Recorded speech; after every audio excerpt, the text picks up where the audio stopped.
We no longer need to let the outer circumstances of the world define how we will live our lives.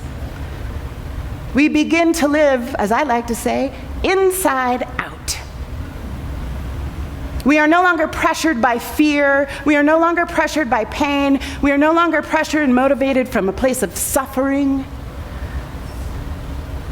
We are motivated into loving action because we know who and what we are and who and what God is.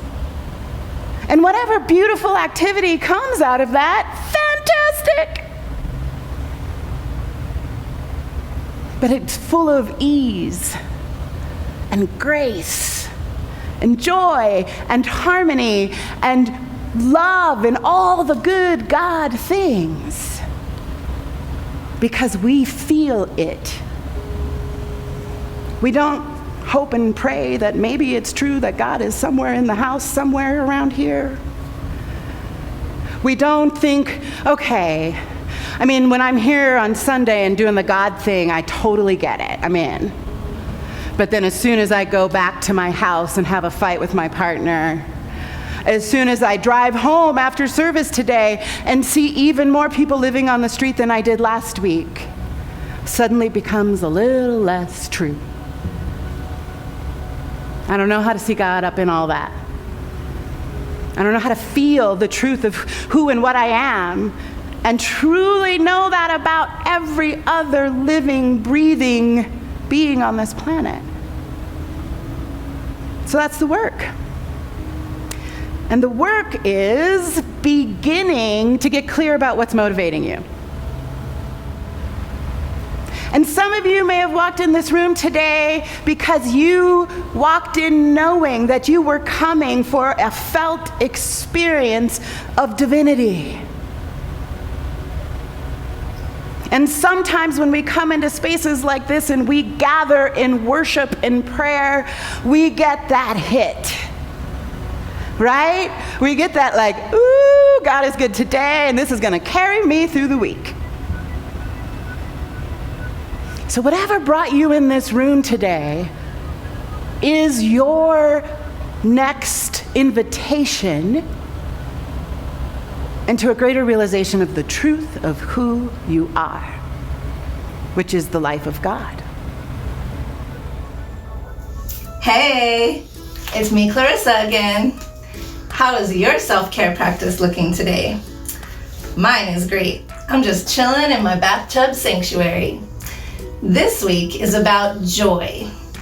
Life is too short to not have fun doing whatever you're doing. Check out my Let Joy Rule playlist. This first video from Jason Mraz exemplifies living our life as a celebration and helping each other to do the same. Have a beautiful, happy, joy-filled week, and remember, I want you to have it all. Well, here's to the hearts that you're gonna break. Here's to the lives that you're gonna change. Here's to the infinite possible ways to love you. I want you to have it. Here's to the good times we're gonna have. You don't need money, you got a free pass. Here's to the fact that I'd be sad without you. I want you to have it all. I want you to have it all. I want you to have it all. I want you to have it all. Reverend Amani Malaika here. Just a quick reminder that you can be a part of this mission. Love in Action, transforming lives, transforming communities, by simply texting to give. It's an easy way to send a contribution to the work we're doing, transforming lives across the globe through our online reach. Mary went on to say in the book of Mary in chapter 3 that Jesus spoke to her and said, "Become content at heart, while also remaining discontent and disobedient." I love this so much. Become content at heart while remaining disobedient. Why might we aim for that in our beliefs and in our practice and in our way of being? Why might we allow for contentment in our own hearts and disobedience? And one of the things that I know to be true is I deserve contentment. You deserve contentment. Regardless of what's happening in the world, what isn't happening in the world, contentment and joy and goodness is inherent in us. And because that good that is omnipresent in all the places all the time is giving itself to life and to each of us all the time, that means it's ours for the taking. So that contentment, that goodness, is available to us in all moments and all times. But here's one of the things that I've learned along the way. In order for me to stay connected to that and committed to that truth, to the experience of this goodness, I have got to be willing to be so disobedient to all the noise out here, to all the false law out here, to all the false inheritance that I have inherited, that you have inherited about what is right and good and so. I must disobey. And I offer that so do you. And that contentment in our own hearts, that goodness that is God, that is always available to us, becomes more of our experience when we disobey the BS. And I believe that we have to. And it's fun. Think about all those kids, all those toddlers who their favorite word is no. Mine. What if we took that into our own experience in a little bit? Because I don't know about you, but I am having this very toddler-ish experience these days as the world reopens, and I am feeling pressured to participate in the busy and the comings and the goings and the you gottas and the schedules and the oh my God, no! That contentment, that slower pace that I was gifted with, that we were gifted with during the COVID pandemic, that's mine. And like a toddler, no, you cannot have it. I will not be sharing my contentment. I will not be sharing my presence in a way that does not serve what I know to be true in my own experience. And so I'm finding myself feeling really disobedient. Anybody else? I want to be rebellious to all of this reopening shenanigans. And I found myself feeling a little pouty, like a toddler.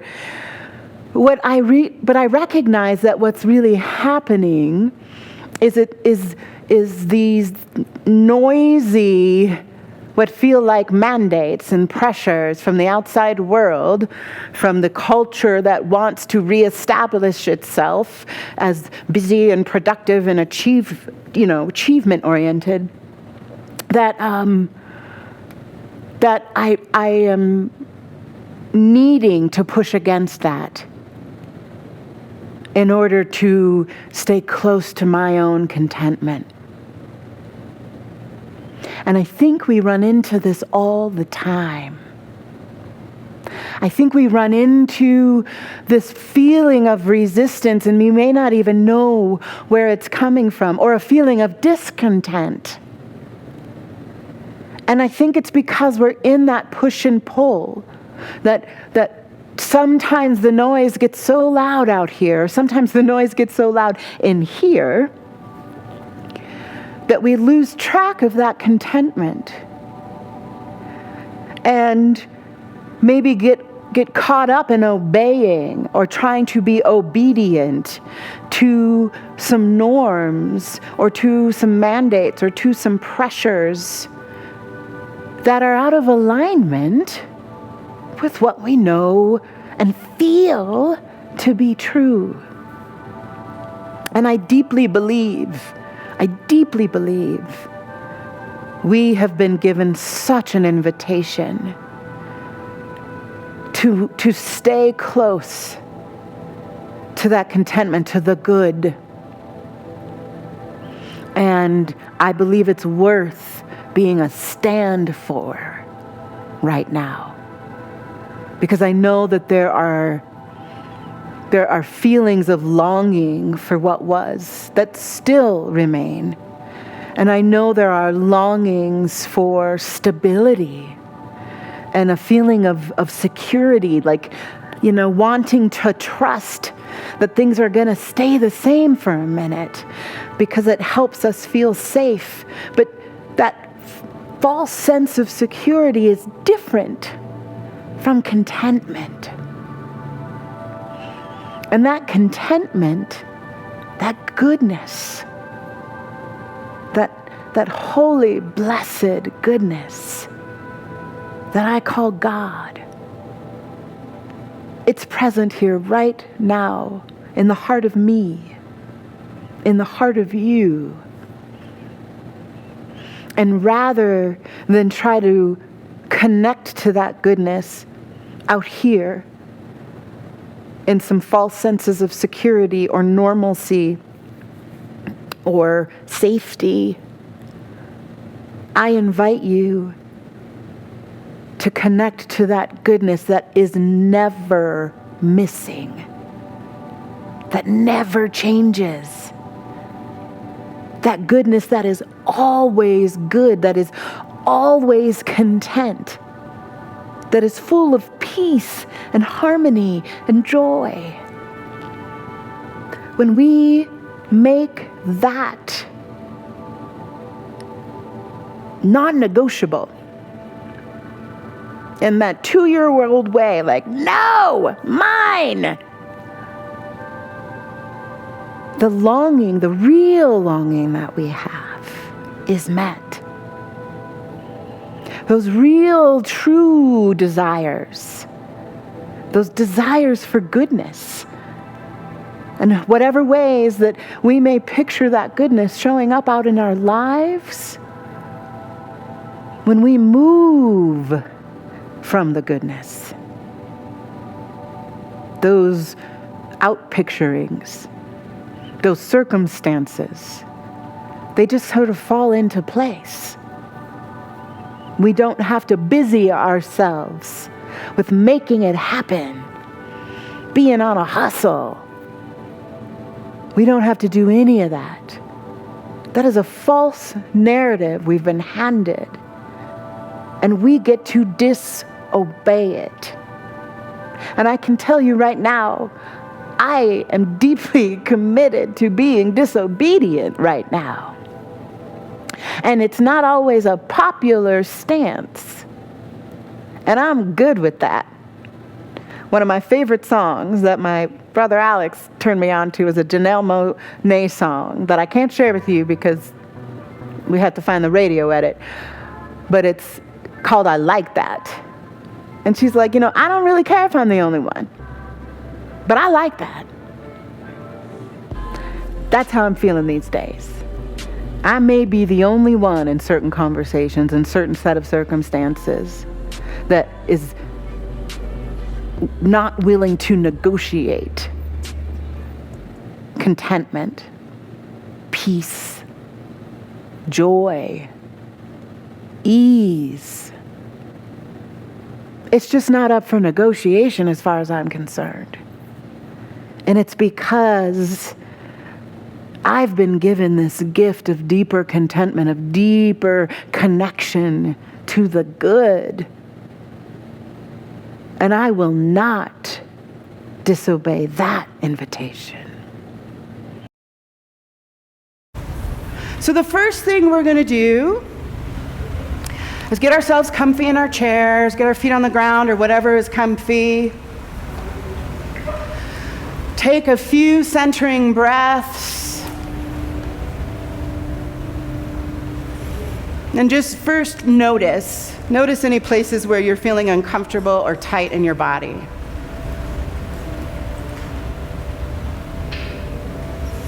And just bring your attention to those spaces in your body, allowing them to soften,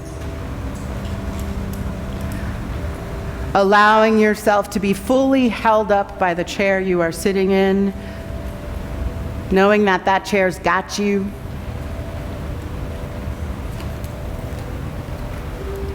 And I'm just going to invite you to pay attention to your own being. You are sitting in this stillness just for the purpose to have your attention on yourself.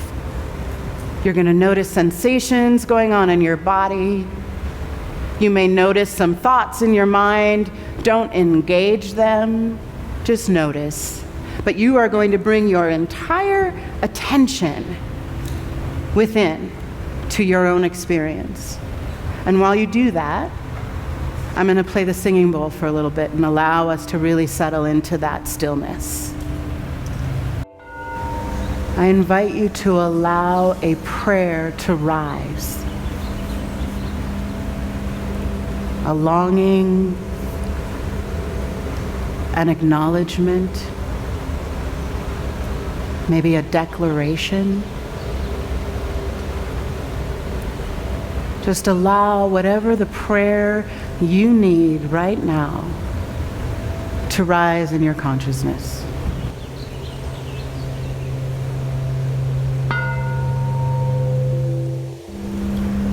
And now that prayer itself, allow that prayer to bring forward any guidance, any action, any idea, any pointers or tips from your wisdom in regard to that prayer. I want you to allow that to now rise.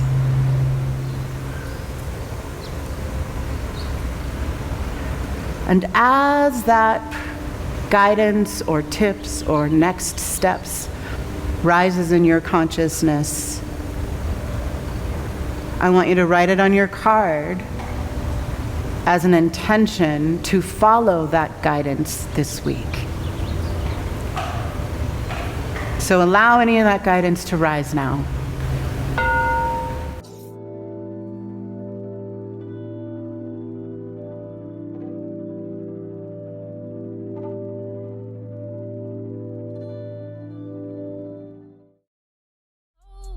Or stay at home, walking contradiction, get some factual and fiction.